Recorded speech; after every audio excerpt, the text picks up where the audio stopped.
Astungkara sidang sekaring dawana langgeng. Ulun waspadake ingkang prapta iki kaya si Ismaya. Semar kanthi karaharjan praptanira nggih. Rama Pukulun awis saking berkah. Pangestu paduka Pukulun. Araharja pisuwan kula bekti kula katur Pukulun. Iya. Semar pangabekti nira dak tampa akarya suka marwatani Yasulun.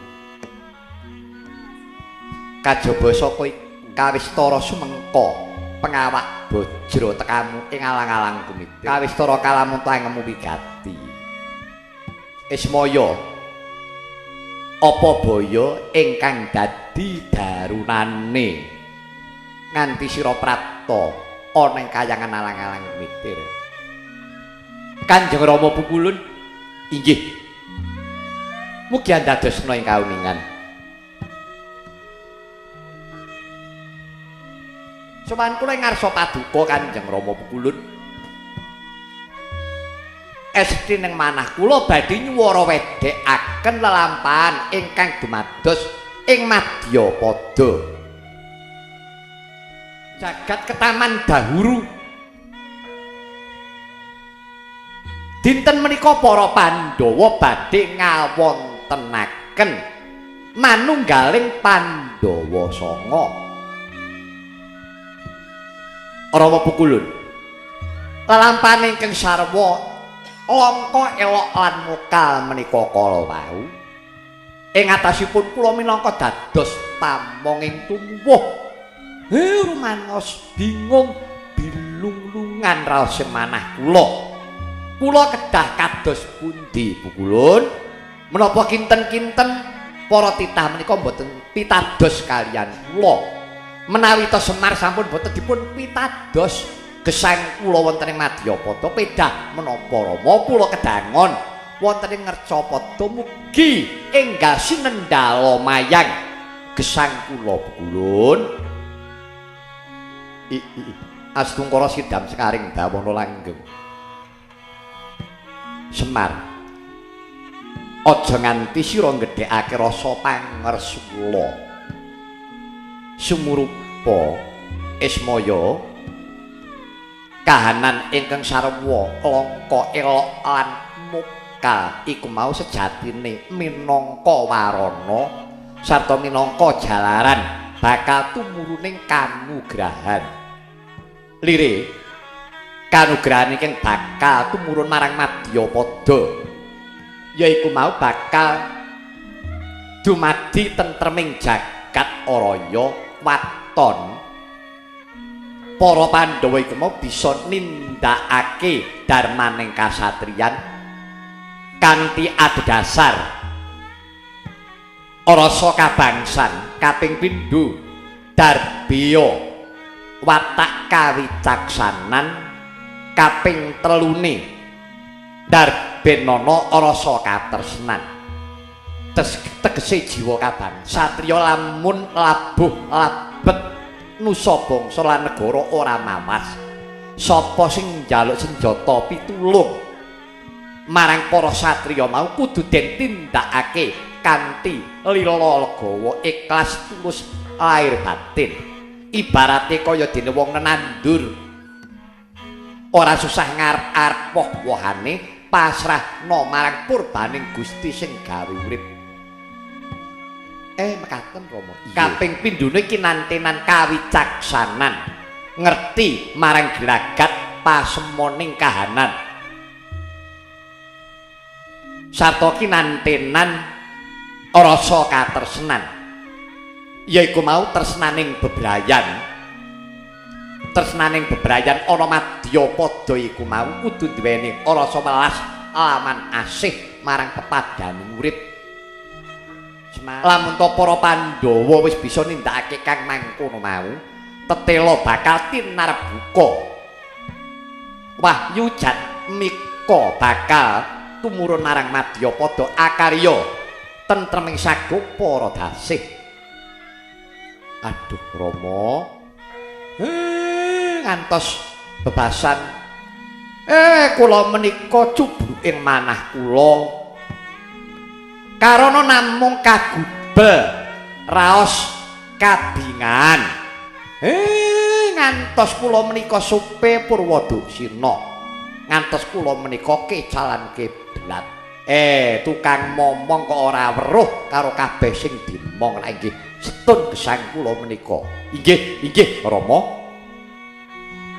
menawi tetela mekaten kula istaken dawuh paduka Kanjeng Rama lajeng kula kedah kados pundi Rama Ismaya rampungna jejibahan iki pancen dina iki para Pandhawa lagi greget gumregut kepingin bangun kekadangan ora jeneng ngowahi kodrat sarta ora bakal ngowahi lelaki kon tuwuh saka niat kang suci bakal ulun sembadani inggih ngaturaken panuwun ingkang tanpa upami Rama ayo manuta kelawan jeneng ulun tak dandani Ismaya.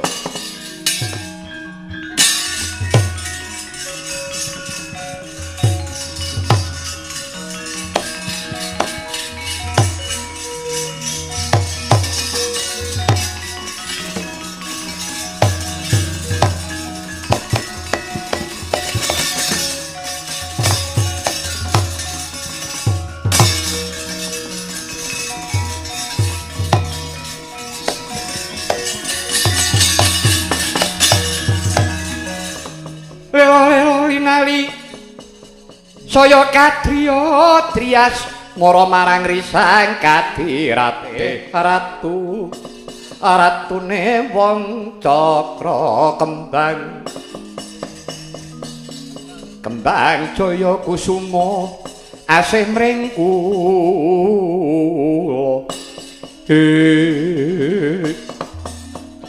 Rama sak sampunipun kula nampi nugra saking Paduka Rama pukulun wujud busana kabrahmanan. Kepareng Paduka Rama pukulun aja jeneng Ismaya. Sira ulun paringi tetenger Resi Dewa Kasimpar. Kula pinaringan tetenger Resi Dewa Kasimpar. Iya. Dina iki tatanen para Pandhawa anggone darbi gegayuhan kang luhur. Ulun ingkang bakal anjangku saka kayangan alang-alang mitir mrih kasembadaning sedya.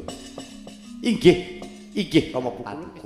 Ya mung sira nggih ingkang bakal bisa gawe tentreming jagat raya iki mangsa Budhawa aja nganti pegat ing kaprayetan. Inggih, sedika ngestaken dawuh nyuwun pamit para pemulung.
Udarbe Panjangka lagi iki para pendhuwur mangsa bentaya ibarate wong gegawa rumangsa kabutan jeleh bosen kapan bisane kelakon ing atase duweni kekayuan kang luhur wae angel yo nanging Pandhawa wis prasetya luputing Panjangka luwung linebura jagate Werkudara karo dewa sing gawe urip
Narpati duwenare swara Kresna kalangkung ing tresnanira marang Sang Hyang Banon Cinawi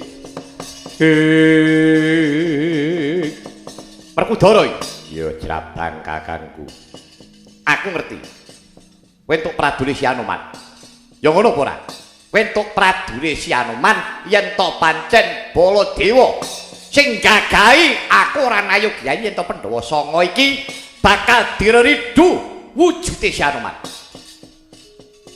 Aku ngerti, kowe tekan kene kowe nampa pradune Si Anoman. Ya ora apa ora? Kakangku aja kaya bocah cilik. Destun temen ngono ora iso mikir. Ing atase kowe iku murite Bathara Brahma wis tau dadi pendhita. Wasi Jaladara isih enom bae sregep meguru. Apa entuk-entukamu? Jebulane pating blasu uripmu. Ora gelem mikir kanthi wening. Ora watak Werkudara duwe atek-atek arep njuru kiblatku. Nadyan to Si Anoman kuwi petasan tunggal bayu nanging Werkudara kuwi duweni antep prasetya duweni atek-atek dhewe. Ora kaya kowe kuwi mingar-minger kiblatmu. Jrabang kakangku. Kowe iki dikiblat karo wong Mandura. Adimu ya ratu pinter. Adimu ke ratu sekti ditising dewa. Jebul kakang malah elu. Iblis lanat. Werkudara. Aku iki ngeman karo para Pandhawa. Ngeman kuwi kudu gawe becik. Perkara kowe ngeman sakarepmu ning dalanmu sing bener. Ora perlu dadak nganggo peperangan.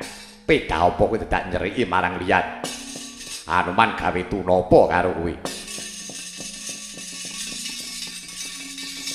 Kowe entuk mopo gandeng renteng karo Kurawa. Ora wurungi dinciki uripmu. Dingak-engokke rasamu. Namung wae kowe ora krasa atimu. Yen kowe pancen gelem tak eleke, dina iki mandheka semene wae. Aja nganti mbok bacotake, yen to nganti mbok bacotake. Kelakon Werkudara tanding karo Baladewa. Yen perlu dicoba ya kena.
Ngopo kowe?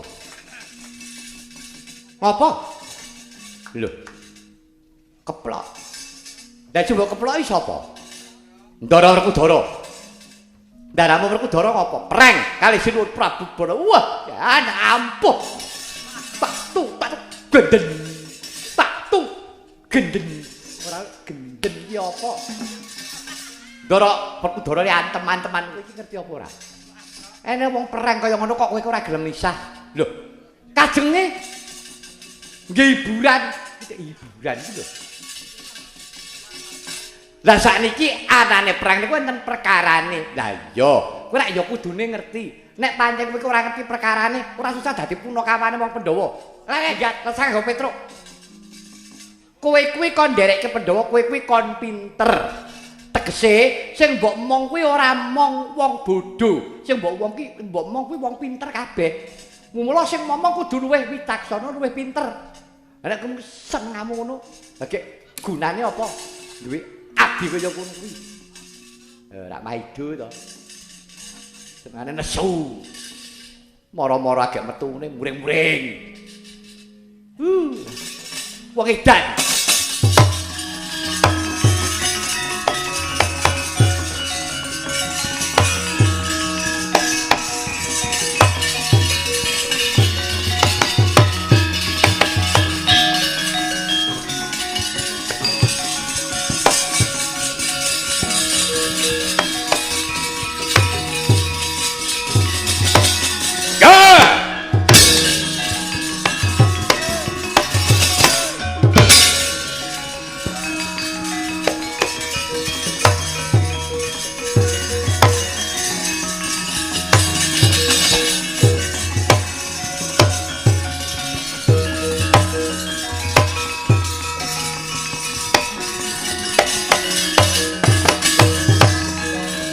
Iki neng pendhita tuwek keklek medhokke lakuku sapa?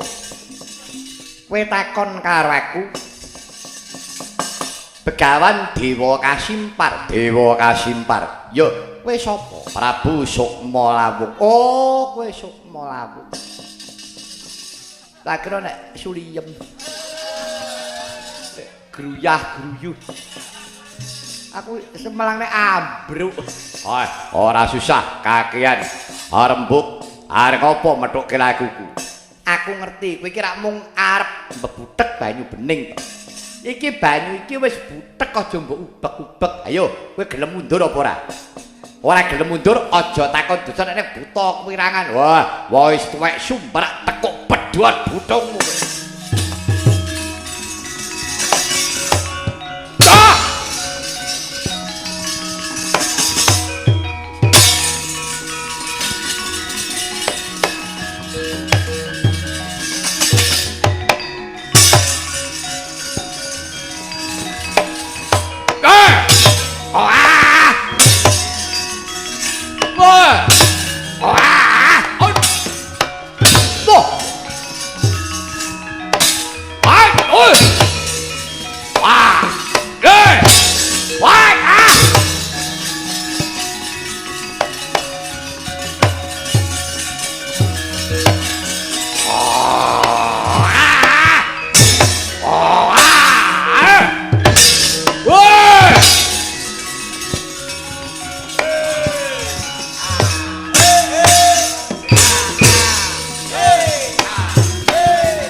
Dalane wong tuwa.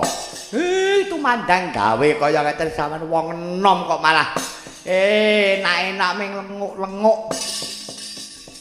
Sinuwun Ndarawati. Penggalih niku dos pundi galo? Para Pandhawa. Dereng kelakon sediane malah do campuh karepe dhewe. Prabu Baladéwa malah gelut kalih Werkudara. Yo, Kakang, sejatine aku iki lagi ngeningake cipta nuwun marang purbaning kawasa pancen iki ana wong sing duweni kekarepan sengadi gawe kisruh. Wis Kakang Semar Lenggah Kang Prayoga. Coba aku tak genti tumandang.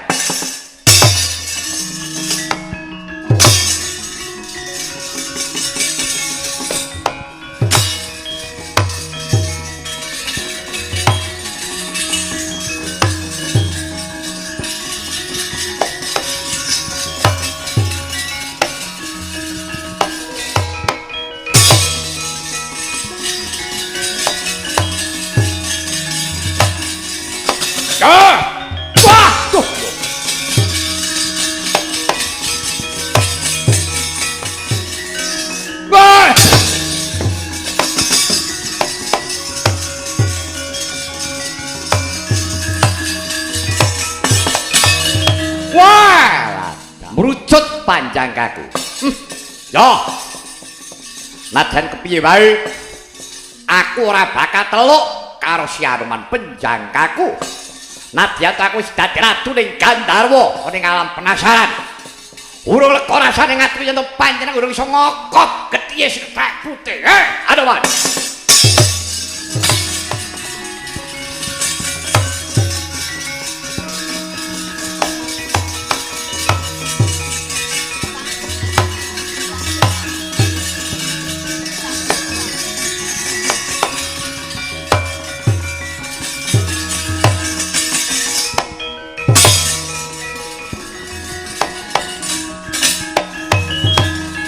Parat Gudha Kumara. Ya, pancen aku Gudha Kumara. Kowe dadi ratu, kowe ya murka, dadi demit kaya nasar. Seprana tekaning sprene kowe iki ngarah patine Anoman wis ora iso. Iki kudune kowe nyebut kowe leren. Ora kelakon kudune nrimo. Ae ora kelakon, goleke dukun. Piye?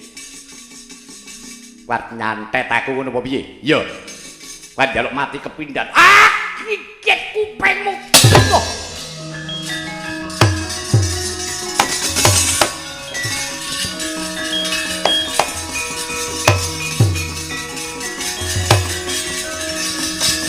Wah!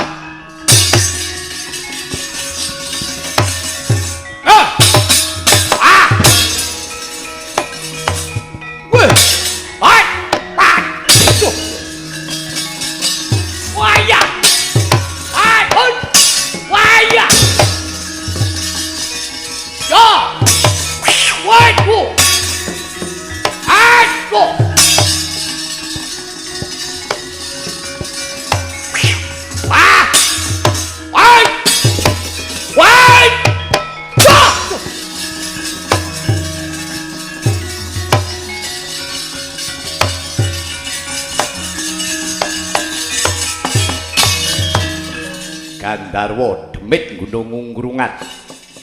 Ngerti sabet gunung ungrungan ora ilang wujudmu.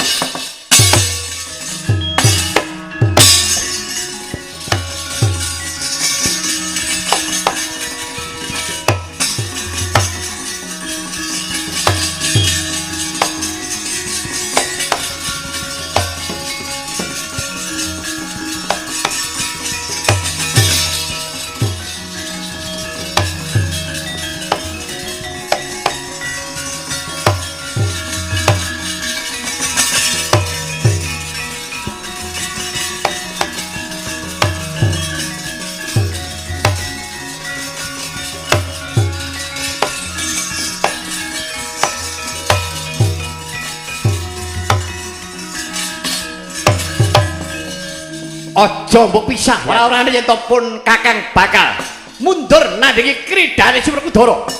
Wah, aja dipampengi. Werkudara ora bakal oncat saka paragan. Yen perlu keroyokan saadimu lekane atiku. Lho ki piye ta iki? Sumbar malah ngampiak-ampiak tekan ngendi-endi. Koko Prabu. Piye? Inggih. Sakmangke paduka Kanjeng Koko Prabu priksa piyambak. Koko Prabu, menapa ingkang paduka tindakaken menika kala estunipun paduka Kanjeng Koko Prabu menika kirang kawicaksanan. Kirang pana anggen paduka mriksani gragating kawontenan.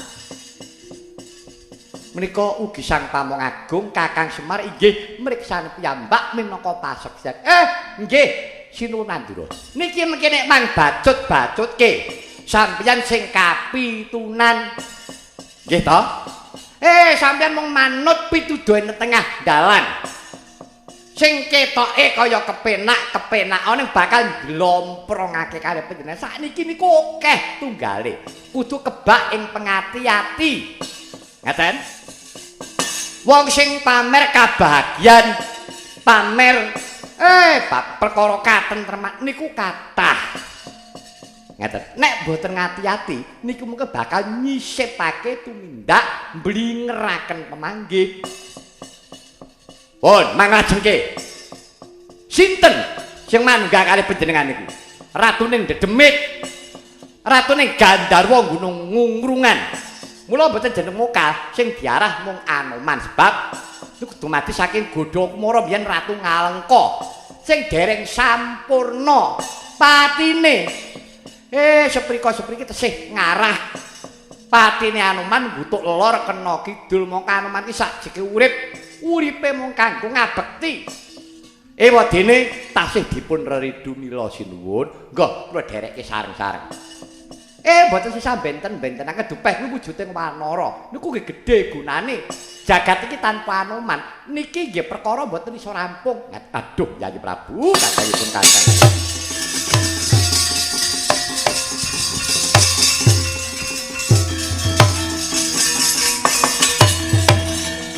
Welah dalah padha saknalika padhang tetrawangan tiasingipun Kakang Yayi Kresna.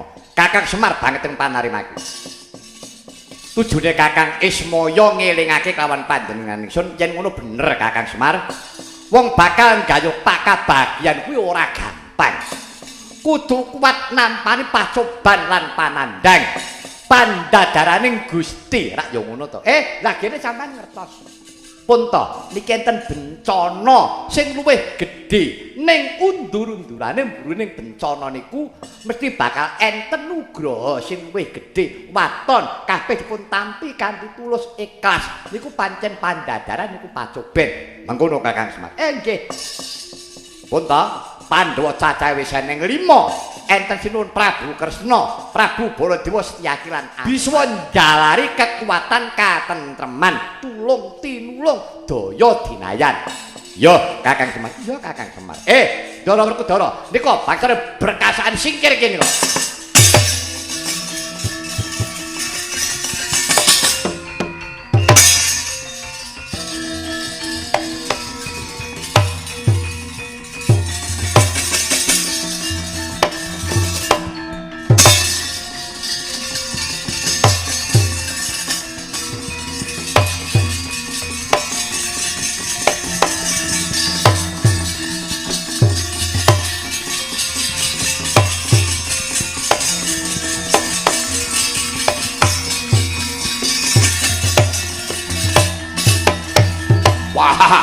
Rangsang Paluarti.